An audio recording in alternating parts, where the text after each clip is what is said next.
Hey guys, this time on Tim Talks Audio, a question straight off the Presonus Studio One group on Facebook. This question came from Jeremy, and he was asking about some of the aspects of the mix window.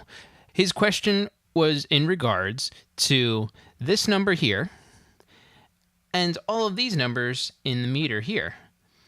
So today we're going to explain what both of these and some other options are inside your mix window.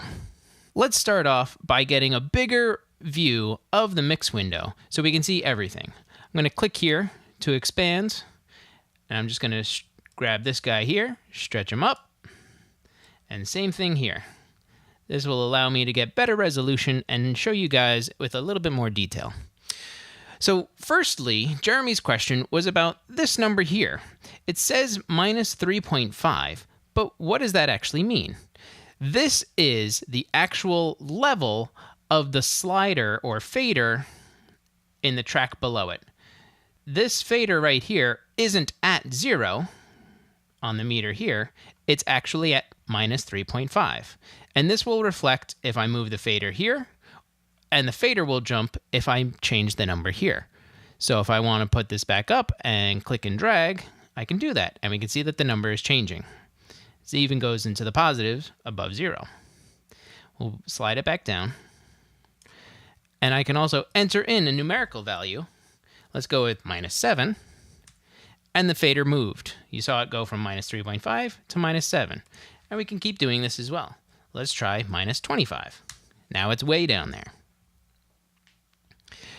So the number here is the position of the fader within the channel.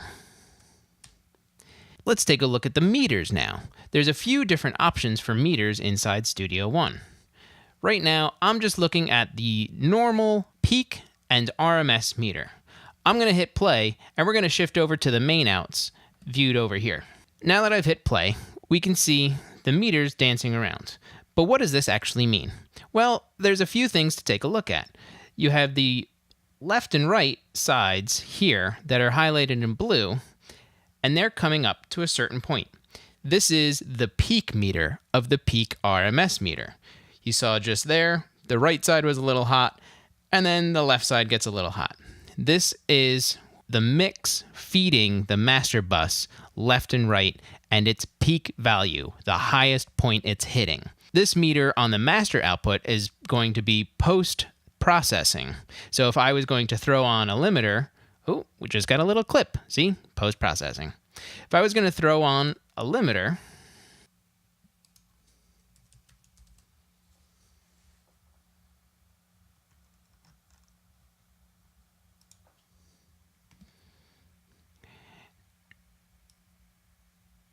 now I can set my ceiling, something relatively low that we'll see, let's say minus 5, and really jack the input. Now the peaks are not going past negative 5 on my output. I'll clear my clip, and we'll see that it's not pushing any harder. I'm going to go ahead and clear these all out, and we'll talk about RMS. In our meters here, we can see these two slowly moving little white lines. On our peak RMS meter, this is the RMS value. RMS stands for root mean squared, and it is the effective value of the total waveform, and in this case, the total mix.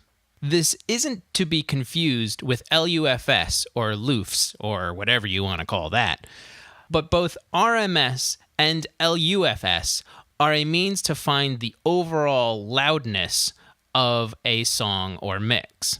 They're just two different degrees of measurement and how they're measured. So earlier I said that there were more options of our meters. Let's take a look. On any one of our channels, you can right-click and choose different options, and Studio One has the K metering system built in. You can easily just select K20, K14, or K12.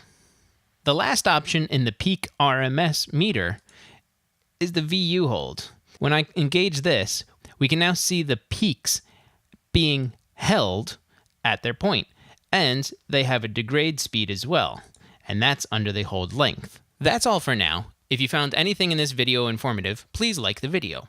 If you have any questions about Studio One or its workflow capabilities, please leave a comment. Thanks for watching.